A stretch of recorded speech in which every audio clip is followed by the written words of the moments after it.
Om Namah Shivaya. Hi friends, how are you?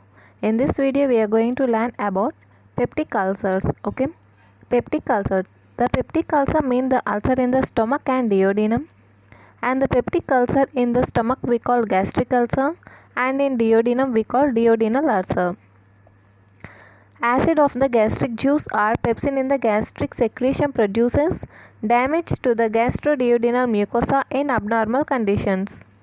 Therefore, peptic ulcer is called acid peptic disease. Okay, acid peptic disease. Peptic ulcer means ulcer in the stomach and duodenum. In stomach we call gastric ulcer. In duodenum we call duodenal ulcer.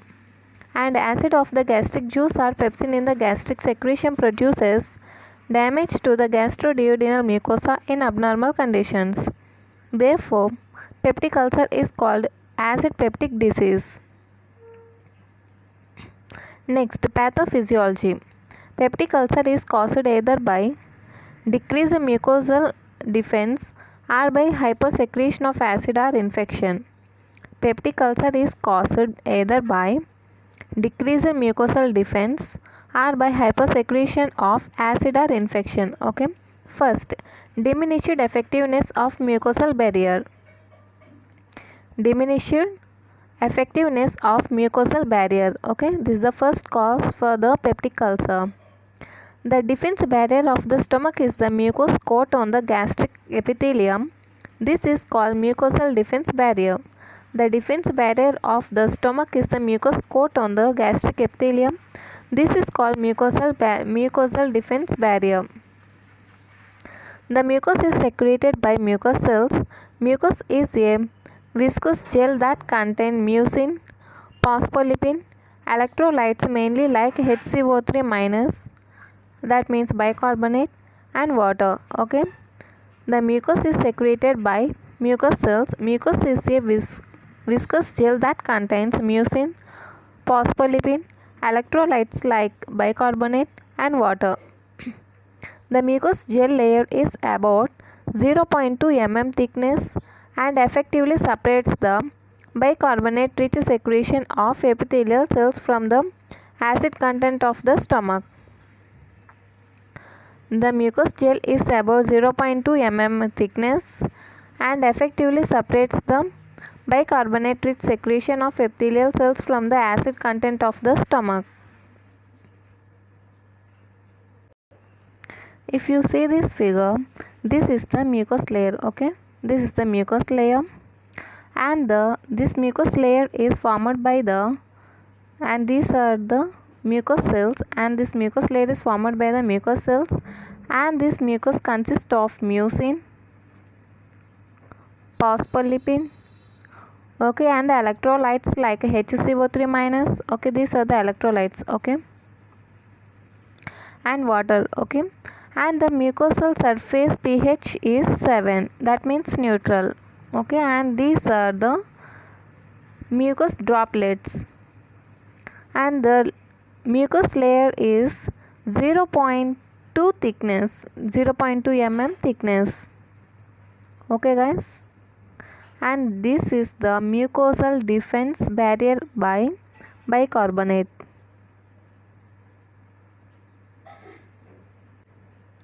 This allows the pH of the epithelial cells to remain alkaline despite acidic pH of the gastric content. It protects the mucosal epithelium from injury caused by acidic chyme. Okay, this allows the pH of the epithelial cells to remain alkaline despite acidic pH of the gastric content. It protects the mucosal epithelium from injury caused by the acidic chyme. However, when secretion of mucus is impaired or bicarbonate production is decreased, or when the mucosal coat is mechanically damaged, and acid and peptide cause ulcer formation. See once again. However, when secretion of mucus is impaired or bicarbonate production is decreased, or when the mucosal coat is mechanically damaged, okay, mucosal coat is mechanically damaged, acid and pepsin cause the ulcer formation.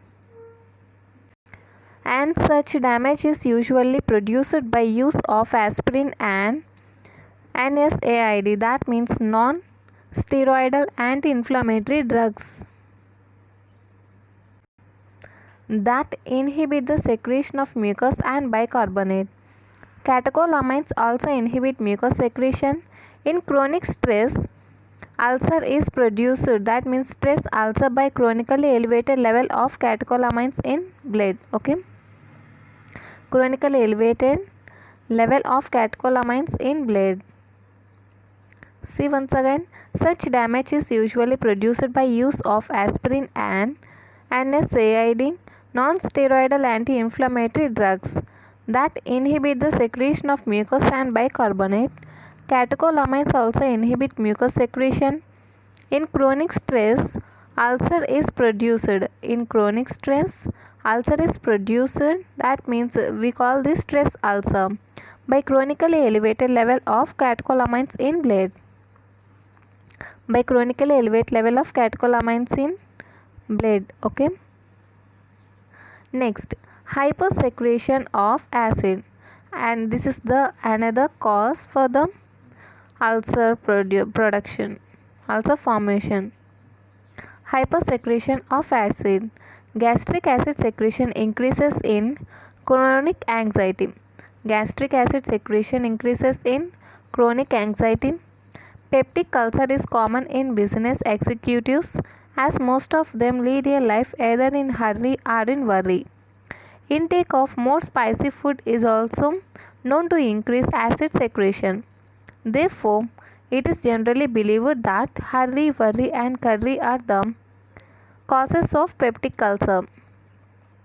Chronically increased secretion of acid, that is hyperchlorhydria. Chronically increased secretion of acid, hyperchlorhydria, produces peptic ulcer by damaging the mucosal barrier. Conditions that cause a hyperchlorhydria are Zollinger-Ellison syndrome, gastric outlet obstruction syndrome as occur in pyloric stenosis, and systemic mastocytosis, that is histamine secreted from the mast cells increases H cells secretion. And Zollinger-Ellison syndrome is a non-alpha non-beta gastrin secreting tumor of pancreas. Zollinger-Ellison syndrome is a non-alpha non-beta gastrin secreting tumor of pancreas. Okay, see once again. Hypersecretion of acid. Gastric acid secretion increases in chronic anxiety, and peptic ulcer is common in business executives, as most of them lead a life either in hurry or in worry. Intake of more spicy food is also known to increase the acid secretion. Therefore, it is generally believed that hurry, worry and curry are the causes of peptic ulcer. Okay. Chronically increased secretion of acid. Chronically increased secretion of acid, we call that hyperchlorhydria, produces peptic ulcer by damaging the mucosal barrier. And the conditions that cause a hyperchlorhydria are Zollinger-Ellison syndrome and gastric outlet obstruction syndrome as occurs in pyloric stenosis, and systemic mastocytosis, histamine secreted from mast cell increases HCl secretion. Next, Zollinger-Ellison syndrome is a non-alpha non-beta gastrin secreting tumor of pancreas. Zollinger-Ellison syndrome is a non-alpha non-beta gastrin secreting tumor of pancreas. Next, Helicobacter pylori infection. Helicobacter pylori infection. Recently, it is observed that infection of Helicobacter pylori is the major cause of peptic ulcer. Recently, it is observed that infection of Helicobacter pylori is the major cause of peptic ulcer. This is a gram-negative bacillus that secretes an enzyme called urease. And this is a gram-negative bacillus that secretes an enzyme called urease that converts the urea into carbon dioxide and ammonia. Ammonia buffers the acid surrounding the bacteria. Ammonia buffers the acid surrounding the bacteria. And Helicobacter pylori colonizes the antral mucosa where it causes the local inflammation and disturbs immune responses. It also inhibits the somatostatin secretion from D cells that facilitates gastrin release and consequently increased HCl secretion. Therefore, serum gastrin level is moderately elevated in duodenal ulcer. Helicobacter pylori causes gastritis initially, but later ulcer is produced. Helicobacter pylori causes the gastritis initially, but later ulcer is produced. Therefore, antibiotic therapy to kill Helicobacter pylori is frequently successful in the treatment of peptic ulcer. Therefore, antibiotic therapy to kill the Helicobacter pylori is the frequently successful in the treatment of peptic ulcer. Okay. See once again, Helicobacter pylori infection. Recently, it is observed that infection by Helicobacter pylori is the major cause of peptic ulcer. This is a gram-negative bacillus that secretes an enzyme called urease that converts the urea into carbon dioxide and ammonia. And ammonia buffers the acid surrounding the bacteria. Helicobacter pylori colonizes the antral mucosa where it causes the local inflammation and disturbs the immune responses. It also inhibits the somatostatin secretion from D cells that facilitates gastrin release and consequently increased HCl secretion. Therefore, serum gastrin level is moderately elevated in duodenal ulcer. Helicobacter pylori causes the gastritis initially, but later ulcer is produced. Therefore, antibiotic therapy to kill the Helicobacter pylori is frequently successful in treatment of peptic ulcer.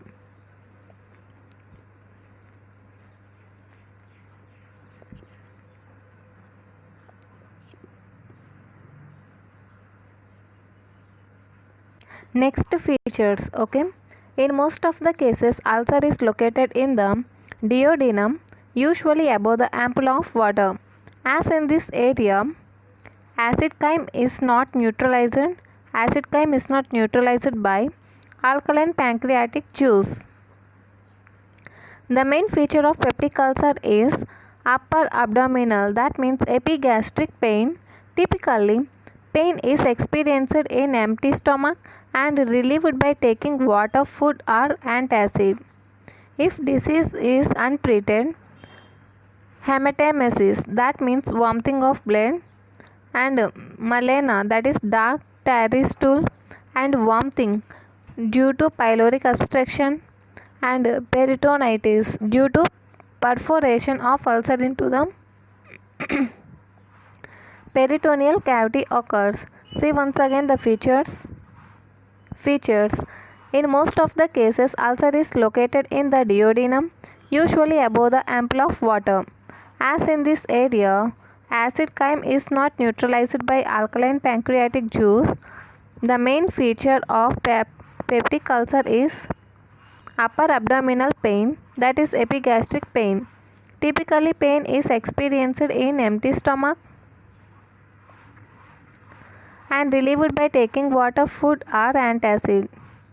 If disease is untreated, hematemesis, that means vomiting of blood, melena, a dark tarry stool, vomiting due to pyloric obstruction, and peritonitis due to perforation of ulcer into the peritoneal cavity occurs. Next, treatment.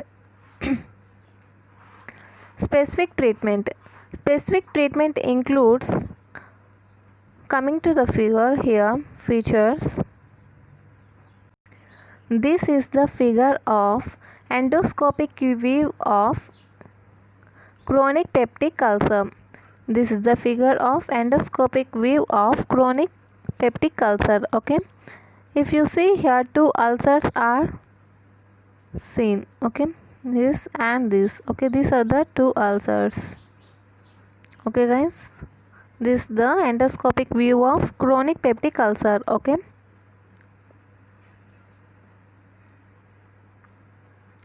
if you note here, two ulcers are appeared.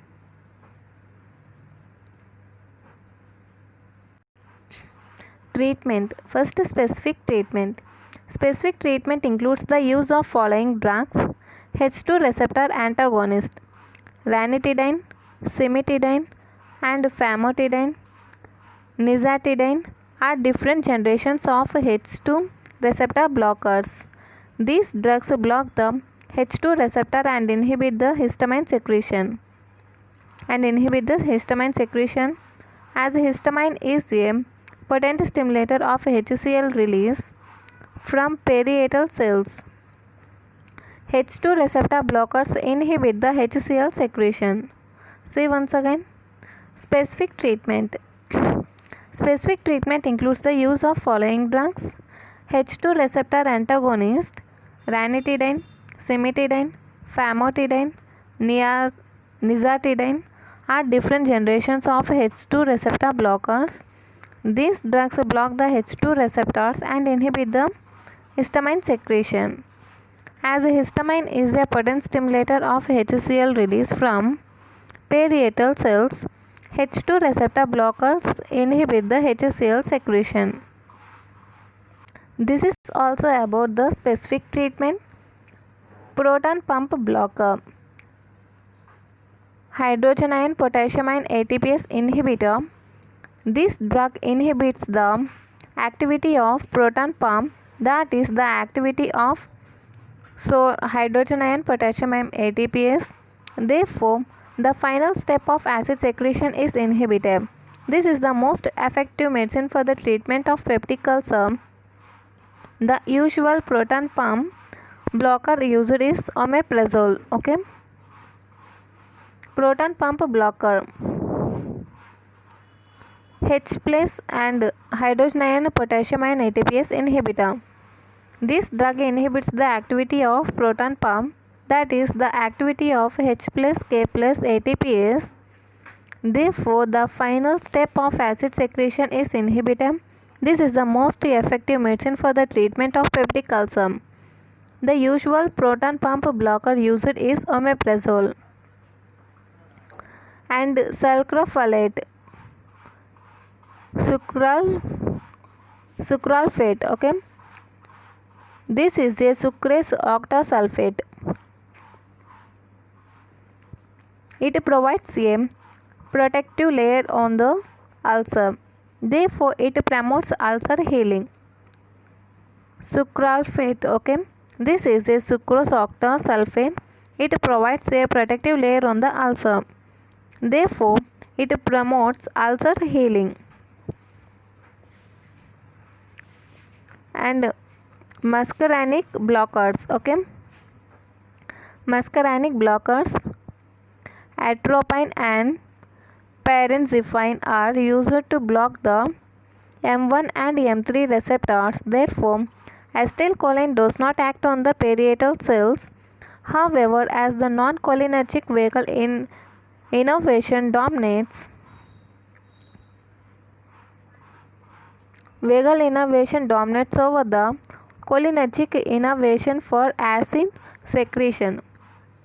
Atropine does not produce encouraging results.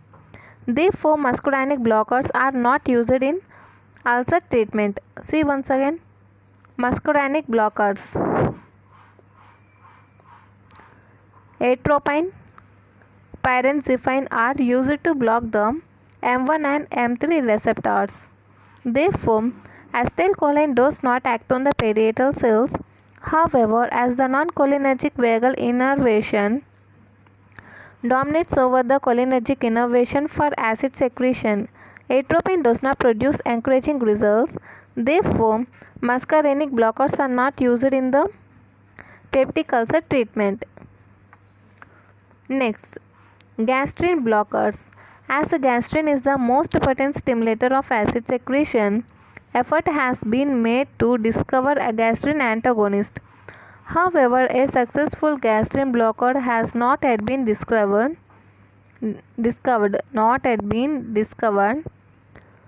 Proglumide, a gastrin blocker, is used recently for the purpose. Proglumide, a gastrin blocker, is used recently for the purpose. Okay. Next, antibiotics. Recently, high dose of antibiotics such as amoxicillin, to kill the Helicobacter pylori has provided promising result. Antibiotics. Recently, high dose of antibiotics such as amoxicillin to kill the Helicobacter pylori has provided promising result.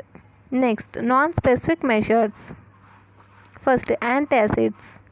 Antacid give immediate and temporary relief from pain as the disease is mostly due to stress. Measures to reduce the stress level are very helpful. First, antacids. Antacid give immediate and temporary relief from pain as the disease is mostly due to the stress, and the measures due to reduce the stress level are very helpful. Okay. And yoga therapy and other measures including in the non-specific measures. Okay. Yoga therapy like practice of relaxation techniques and adequate sleep and rest, regulation of diet, and withdrawal of drugs like aspirin and non-steroidal anti-inflammatory drugs improve the condition. Use of cold milk and avoidance of spicy food and alcohol also help in curing the disease. Yoga therapy and other measures. Yoga therapy like practice of relaxation techniques, adequate sleep and rest, regulation of diet, and withdrawal of drugs like aspirin and non-steroidal anti-inflammatory drugs improve the condition. Use of cold milk and avoidance of spicy food and alcohol also help in curing the disease. Next, surgical treatment. Sometimes, in spite of effective use of medicine, the disease is not cured. In such patients, the surgery is advocated. The usual surgical procedures performed are vagotomy and gastrectomy. Okay, vagotomy and gastrectomy. First, vagotomy. There are different types of vagotomy such as truncal vagotomy, selective vagotomy, high selective vagotomy. Okay, see one by one. Vagotomy. There are different types of vagotomy such as truncal vagotomy, which means truncal vagotomy, that means cutting the trunk of vagus nerve in abdomen just below the diaphragm. Truncal vagotomy, cutting the trunk of the vagus nerve in abdomen just below the diaphragm. This is truncal vagotomy. Next, selective vagotomy, cutting the vagus nerve that supplies only the stomach. Selective vagotomy, cutting the vagus nerve that supplies only the stomach. Next, high selective vagotomy, cutting the vagus nerve that preferentially innervate the parietal cells. Okay, high selective vagotomy, cutting the vagus nerve that preferentially innervate the parietal cells. Usually, the parietal cells vagotomy is preferred as other two types are associated with complications. Usually, parietal cell vagotomy is preferred as other two types, that means truncal vagotomy and selective vagotomy are associated with complications. Okay, that means high selective vagotomy is preferred because this truncal and selective vagotomy have complications. Okay, and this vagotomy have associated with complications. Okay, coming to the figure. If you see this figure, This figure shows the types of vagotomy. Okay, this figure shows the type of vagotomy. If the main trunk is cutted, we call that truncal vagotomy here. Okay, this cutted here, we call that truncal vagotomy. Okay, next, when the vagotomy occurs here, see here, when the vagotomy occurs here, that means this hepatic branch and celiac branch are spared. Okay, hepatic and celiac branches are spared. That means vagotomy occurs at this range. We call that selective vagotomy. Okay, we call that selective vagotomy. And if the vagotomy occurs at this range, okay, if the vagotomy occurs at this range, that means this supplies the parietal cells are that directly enters the stomach. Okay, parietal cells are that directly enters the stomach. We call this vagotomy as high selective vagotomy. Okay, this is about this range truncal vagotomy. Here selective vagotomy, high selective vagotomy. Okay guys, see once again, vagotomy. There are different types of vagotomy such as truncal vagotomy, selective vagotomy, high selective vagotomy. Truncal vagotomy nothing but cutting the trunk of the vagus nerve in abdomen just below the diaphragm. Next, selective vagotomy, cutting the vagus nerve that supplies only the stomach.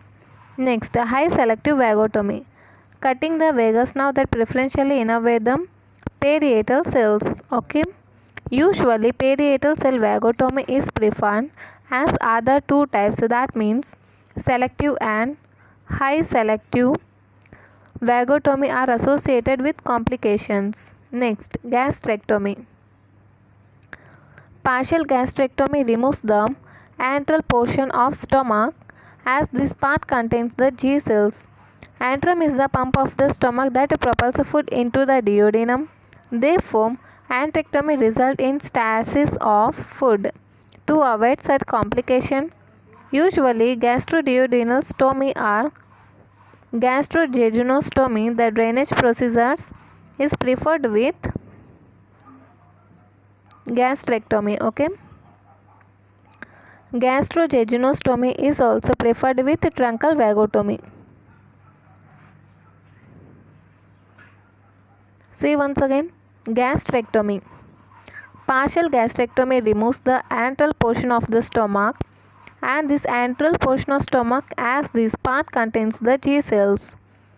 Antrum is the pump of the stomach that propels food into the duodenum. Therefore, antrectomy results in stasis of food. To avoid such complication, usually gastroduodenal stomy and gastrojejunostomy, the drainage procedures, is preferred with gastrectomy. Gastrojejunostomy is also preferred with truncal vagotomy. Okay, if you see this figure, this is the figure of gastrectomy. See here, gastrectomy occurs at this range. Okay, gastrectomy occurs at this range and this is stitched.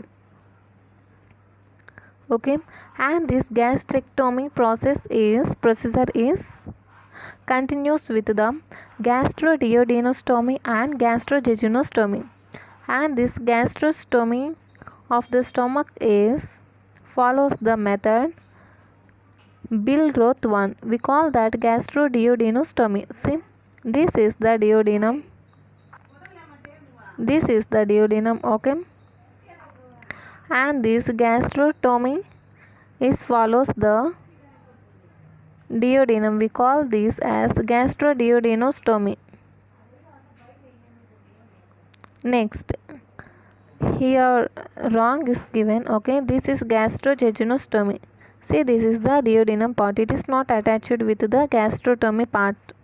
Okay, it is attached with the, see, it is zipped with the jejunum, stomach and jejunum. Okay, see here this stomach, gastrostomy, part of the stomach with the duodenum. See here, some part of the stomach is removed. If you observe here, see, not it is like this, no, see here, antral part of stomach is removed. See, there is no such type of stomach is removed. With duodenum we call gastroduodenostomy. With jejunum we call gastrojejunostomy. Okay, and this we call gastroduodenostomy we call Billroth surgery 1. Okay, Billroth 1 surgery, and gastrojejunostomy we called Billroth 2 surgery. Okay, this is about the gastrectomy. See once again, gastrectomy, the partial gastrotomy removes the antral portion of the stomach as this part contains the G cells. Antrum is the pump of the stomach that propels food into the duodenum. Therefore, antrectomy results in stasis of food. To avoid such complication, usually gastroduodenostomy or gastrojejunostomy, the drainage procedure is preferred with gastrostomy.